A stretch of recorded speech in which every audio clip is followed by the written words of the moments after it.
Aqui no Lions Clube de Coromandel, na manhã desse dia 1º de setembro, está acontecendo a oficina do PIPC, o Programa de Investimento no Produtor Consciente, que visa, através de estudos, estabelecer um diagnóstico para a bacia do Rio Santo Inácio em trabalho diretamente junto aos produtores adjacentes ali ao rio, que fazem uso ali da sua própria quantidade de água, da sua própria reserva para poder fazer a sua produtividade.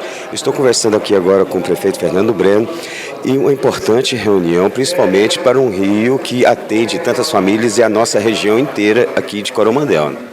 Muito importante, é mais uma inovação do nosso governo, essa parceria que muitos falavam, precisamos de cuidar da água do Rio Buriti, do Rio Santo Inácio, mas ninguém fazia nada. E agora nós estamos tendo essa atitude de fazer essa parceria com o Consórcio Cerrado das Águas, de ter também o SEBRAE do nosso lado e os produtores rurais, para que nós possamos começar, já foi feito um estudo, para deixar claro, esse estudo já detectou as nossas dificuldades da nossa bacia hidrográfica, dos recursos hídricos que nós temos, e agora nós vamos partir para a parte prática.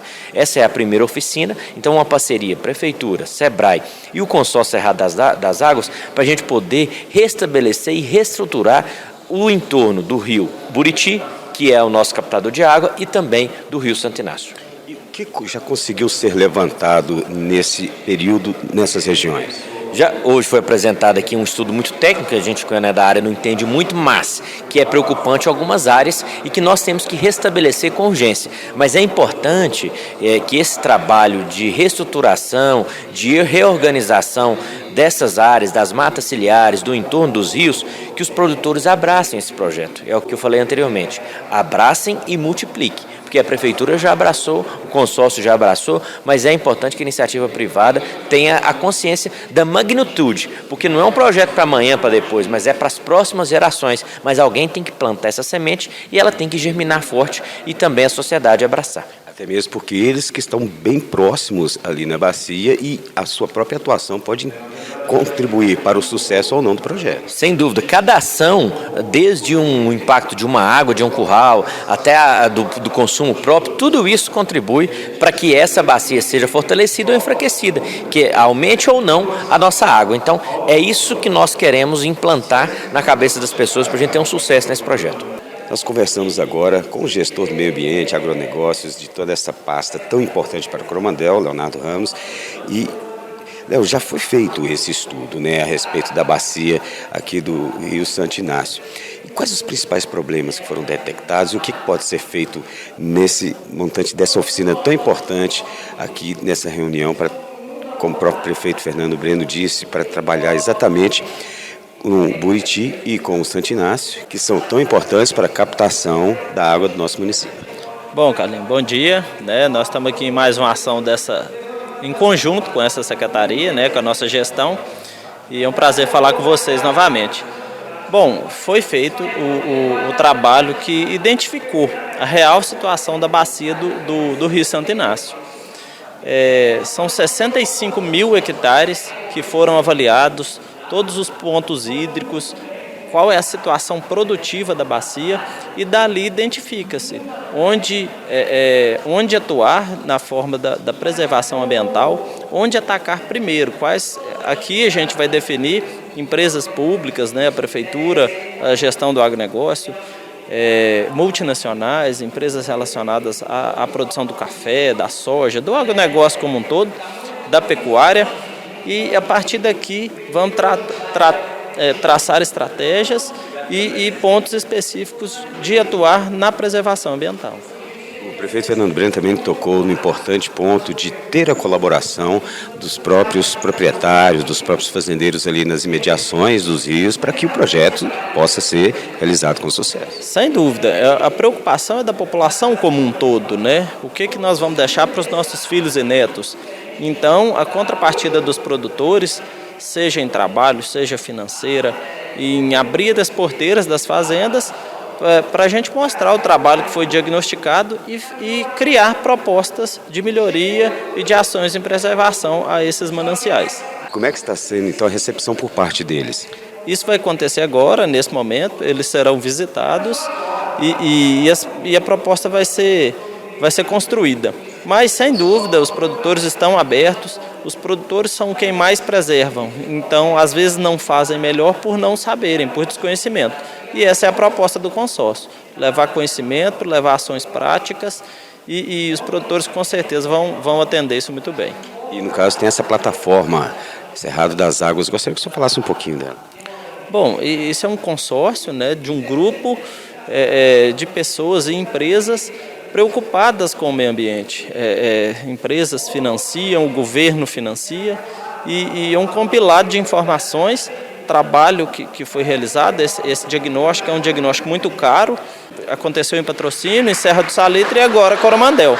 Então a gente sai na frente, até pelo potencial produtivo que nós temos e pela preocupação que nós temos com o meio ambiente. Só para uma parte prática aqui da oficina, aqui nós estamos tendo realizações de palestras, realizações de encontros e de debates, né? Como que está funcionando tudo? Isso, é uma oficina, reúne-se o grupo, todos se conhecem e depois divide esse grupo em pequenos grupos, né, em duplas, que constroem propostas. Então a gente ouve produtores, ouve empresários, ouve técnicos da área e constrói a proposta a partir daí. Vamos falar agora com o analista do Sebrae, o senhor Pierre Vilela, que vai falar para a gente, que foi palestrante aqui e trouxe também as informações necessárias para que essa oficina pudesse se desenvolver. Senhor Pierre, bom dia, seja bem-vindo à Super 95 FM. E esse é um trabalho de importância e ele está sendo implementado agora. Então, os seus primeiros passos já estão sendo dados, tanto aqui em Coromandel como nas outras cidades, para que essas ações possam ter o resultado que procuram. Correto. Essa fase inicial, onde a gente trouxe da comunidade presente nessas bacias as informações que nós coletamos a respeito da situação delas hoje, em termos do uso, da ocupação, das suas fragilidades naturais, quais são os problemas que nós detectamos ao longo desse processo e, a partir daqui, buscar ações alternativas para promover um desenvolvimento sustentável desses locais, dessas comunidades, dessas bacias hidrográficas. E no caso, o trabalho tem que ser feito a longo prazo, porque a situação atual, para chegar-se até aqui, também se passou um longo prazo. Então tem que ter mais ou menos quase que a mesma quantidade para se poder reverter as situações que possivelmente são encontradas, né? Claro, a ocupação desses territórios são de séculos atrás. Então a gente vem modificando essas áreas há muitos anos, né? E para a gente modificá-las novamente, agora na direção de um uso mais sustentável, a gente vai precisar de tempo também. Então, é um trabalho de planejamento de longo prazo, com todos os atores interessados envolvidos, para que a gente comece a se organizar nessa direção. Quais são as prioridades, por onde vamos começar, quais são as ações que a gente deve, quanto a gente deve investir em cada ação, ou seja, é toda uma organização que não envolve o poder público exclusivamente, mas toda a comunidade, toda a sociedade ali que depende da bacia para sobreviver. Aqui em Coromandel, nosso município, o Rio Buriti e o Rio Santo Inácio são os que merecem maior essa atenção, por oferecer a água e toda a subsistência necessária. Mas em outros municípios também, né, já foram implementados, já deu também esse pontapé inicial. Como que está assim, essa realidade aqui na nossa região, no nosso município? Assim, tem se encontrado muita coisa a se fazer? Como é que tem sido esse diagnóstico? Olha, cada situação é uma, né? As fotografias, a gente tira as fotografias, mas cada realidade é uma. Mas há muitos pontos em comum, que a gente vê tanto aqui no Triângulo Mineiro, no Alto Paranaíba, no Noroeste, e na região da Zona da Mata, que a gente também e Rio Doce, que a gente também já está trabalhando há muito tempo. Um ponto muito em comum, o nível de degradação, principalmente em áreas de pecuária, é que tem preocupado mais.